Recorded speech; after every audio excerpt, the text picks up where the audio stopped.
Sahana bhavatu, sahano bhunaktu, saha viryam karabhavahi, tejasvinavadhitamastu, ma vidvishabhahi.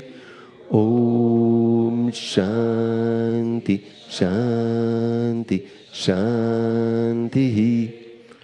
Om, peace, peace, peace. Sambolo Sadguru Shivananda Maharaj Ji Ki Jai. Shri Guru Vishnavananda Maharaj Ji Ki Jai. Om Namah Shivaya. So today we're going to have the third and last morning satsang on the topic of living the divine life.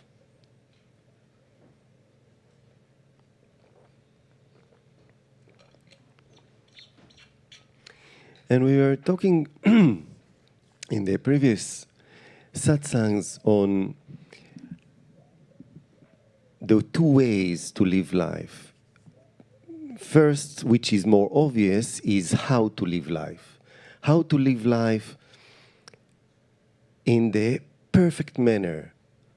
What is that perfect manner? What is that how that really allow me to, feel that I am successful, that I am fulfilled, that I am achieving this goal of this life because I have one opportunity and I'm really nailing it. I'm really happy. And the other way is the why. Going to the existential question of why on earth are we at all living? What is this life about? Because the how takes life for granted. It's obvious. Life is obvious. Existence is obvious. And then the only question that has to be asked is how to leverage, how to perfect it, how to monetize it, how to make it profitable, how to make it, more exciting, more happy. But the first, or I can say, the second, which is not that obvious, is the why. Why on earth do we exist at all? What is that existence? What is the purpose of existence? Not what is the purpose of me in existence, but what is the purpose of existence itself? So to some extent, it's like reversing things. Instead of taking the existence for granted and then asking the how, putting the existence in the center. And this is like, reversing or standing on our head.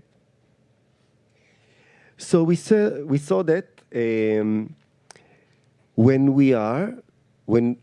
the how becomes very important, then we start to get into a tornado, a whirlwind, because there are many things that there is a question of how to perfect them.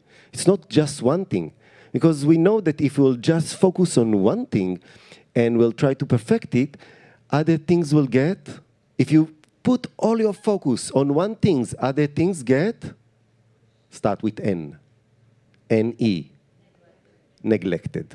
Right, very good. Other things get neglected. And if things get neglected, they become suboptimal. And gradually, symptoms will start to emerge. And this full attention on one thing makes us really angular and makes things out of order, starts to get things unbalanced and out of order. And we start to notice this out of order. We feel it's not that things are out of order, eventually I'm out of order. I have so many, if I'm out of order, I have so many, start with D, DI, DIS, disorders. If I'm out of order, I start to have so many disorders. So I wanted so much the perfection, but I found myself, oh my God, I go to the doctor, to my psychiatrist, and I have so many disorders, to my, marriage concern. Everything is in disorder. The perfection is not attained. I'm in total chaos. What do you want from me? So The yogis are telling us that trying to perfect that one thing and get, the best job, to know how to, make more money, make more profit. Or maybe, what? Some people want to, just, raise children. I want to be the perfect the perfect mother. But then later on, I was really neglecting myself. Where is me in this? So many entanglements in our minds, so many doubts, so many confusions.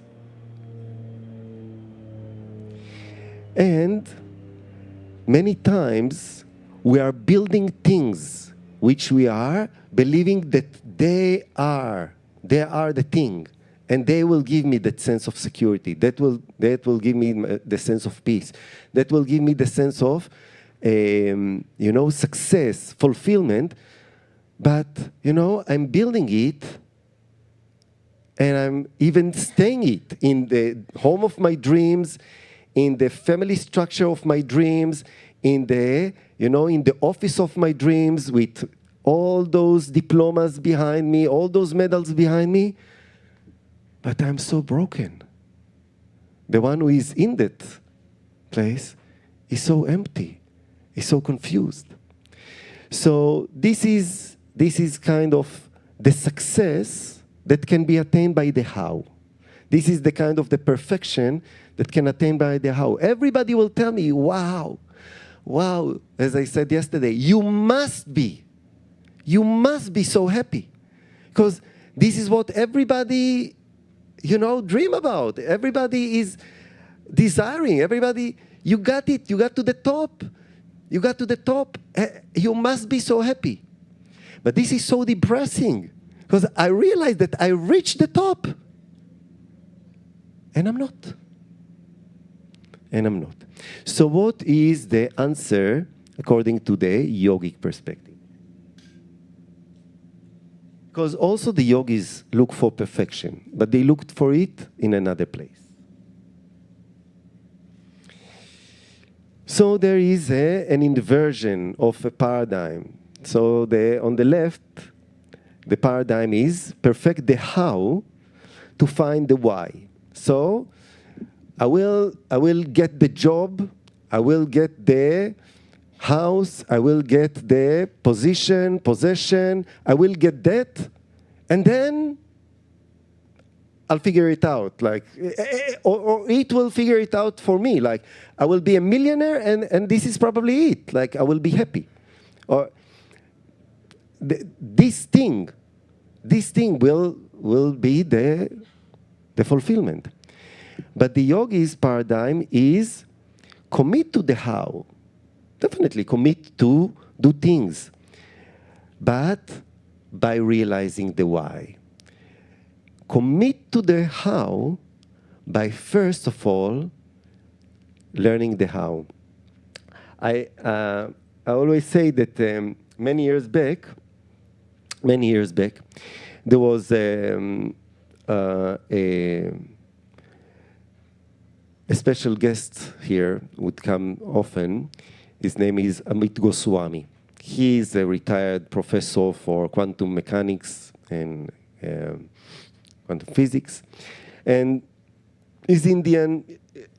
He was really, although coming from a priestly family, he renounced this, spirituality, religion, went deep into science, into the how things work, and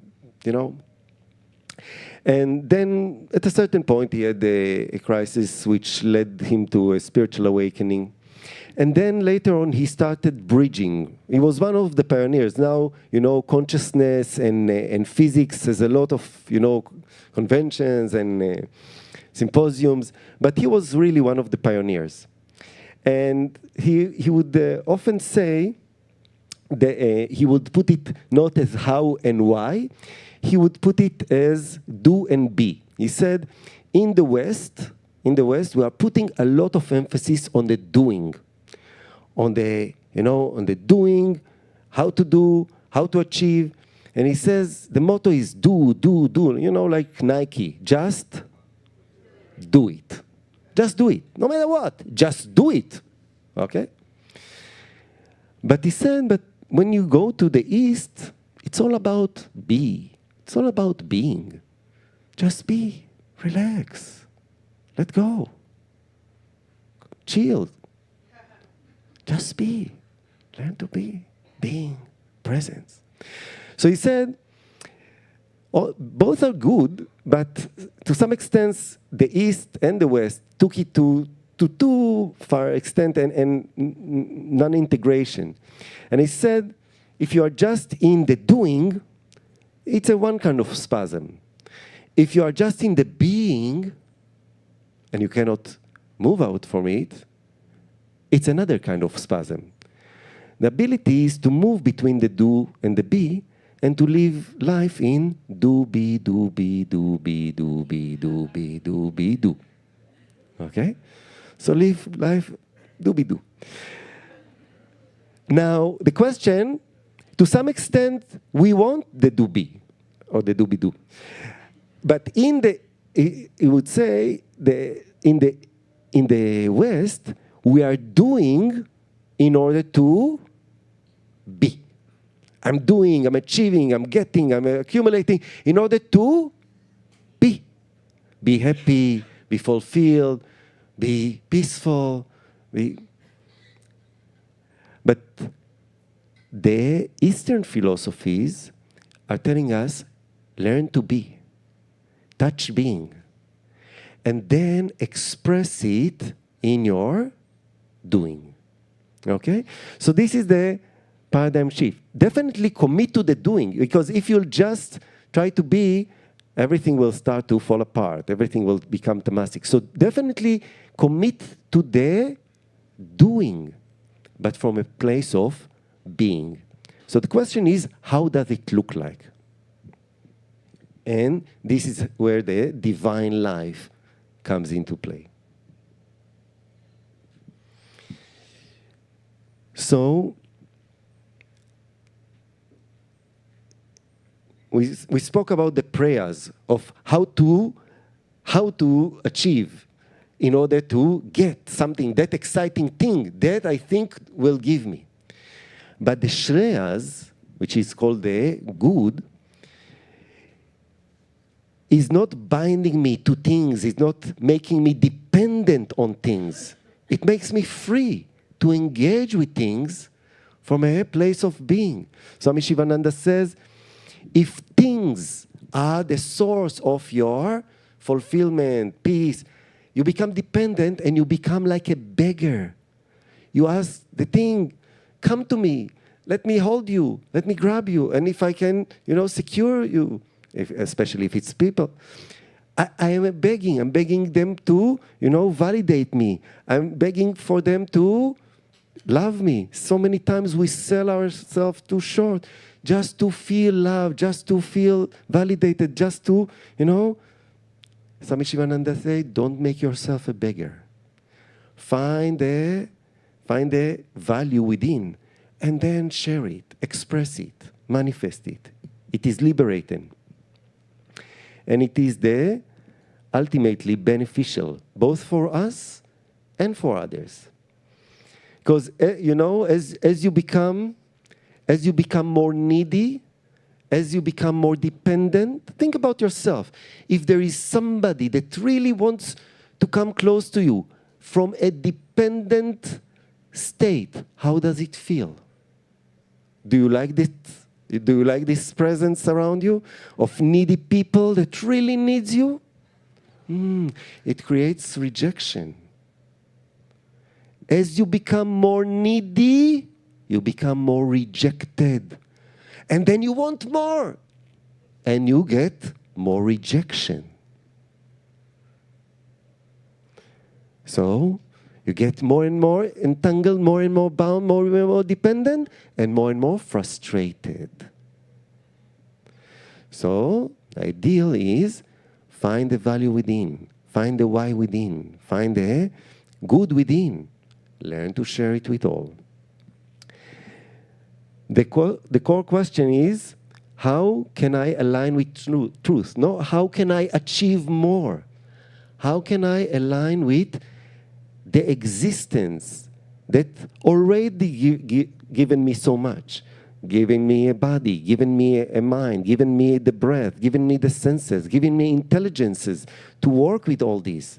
How can I align myself with this truth, with this intelligence, with these cosmic laws that operate through me and operates as me? The strategy here, choose Shreyas, choose that good, and allow prayas, pleasure, to fall into its secondary place. So when I align myself with the dharma, with the order, with the intelligence, with the cycles, with the intelligence of nature operating within me, manifesting within me, when this becomes primary, because usually, you know, if the how is the thing, I will go for the how and try to achieve it by all means, which means I am willing to sacrifice the order, to sacrifice the harmony, to sacrifice the balance, to sacrifice anything to achieve this, because this is where the happiness lies. But then I find myself maybe with this thing, which is on my wall, which are my walls, but I find that I lost my harmony, I lost my center, I lost my balance, I lost it all. So first of all, align yourself with this intelligence. Align yourself with order. Everything will fall into place. And the shift is, stop asking how life serves you, how life, the objects and everything serves you. Start asking how you serve the truth. And again, okay, but what does it mean? What does it mean, how do I serve the truth? So again, we'll move a little further. So the yogis are telling us that, what's it now? Oh my God, this is not fair. Oh, yeah. I'll need another 3 satsangs or something. Okay, so the yogis are telling us that behind all the how, behind all objects, behind all experiences, because if we'll take life and we'll ask, what is that behind all the engagements, the achievements, the skills, the emotions, the traumas, the successes, the accelerate? What is the one common denominator? One word: experience. If you'll think about it, one word: experience. In the experience, you have the subject. The subject itself is an experience. We have the object. The object itself is an experience. You have the relationship. It's all an experience. What is the one reality that expresses itself as the experience of subject, as the experience of objects, as the experience of interaction? The yogis are calling that reality, from which all these experiences rise and into which everything merges. They call it the self of the subject, self of the object, the self of the interaction. And they say, learn how everything becomes an indicator of that self. By allowing everything to indicate the self, everything gets blessed by the self. Because right now, it is the self that serves everything. But the right movement is everything is an indicator of the self. So the sadhana, now the practice, is not to acquire anything. That self is already there. It is the self. It is the reality of everything. What we have to do is just clear our vision. Attain samyaga darshana. Clear vision about the self. Realizing that there is a reality behind everything. Everything is coming from reality into appearance. We call it birth. Everything is sustained for a short while in existence, manifesting, changing, growing, blossoming, then gradually decaying, and eventually coming out of existence. So all things are ephemeral, and their existence is not self-existence, it is borrowed existence. Just like the wave borrows its existence from the ocean. The wave is, in fact, there is no wave. It's just the ocean appearing as a wave. So all things, all experiences appear from existence, stay, and for a while play themselves in existence and then merge in. Why we live? As humans, the yogis will tell us, in order to recognize this, in order to clear our vision and recognize this existence as the one who holds any value. You know, when you have the number 1 and you add a number 0 behind it, it seems that the value of the 1 grows to 10. And then you put another 1, another 0, 100, another 0, 1,000, another 0, 10,000, million, quadrillion, whatever. Drop the 1. What is the value? 0.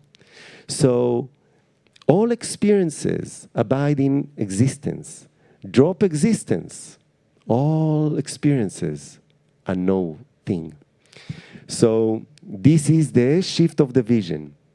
And then this sadhana, whatever it will be, whether japa, meditation, pranayama, headstand, whatever it is, has to contribute to this. How? In my next class, in my next satsang. I don't know when it will be, but in the next satsang. Om Tat Sat. Because I feel Swami Shambhudevananda. It's like, oh my God. I don't want to come out of existence, you know. So, Om Tat Sat.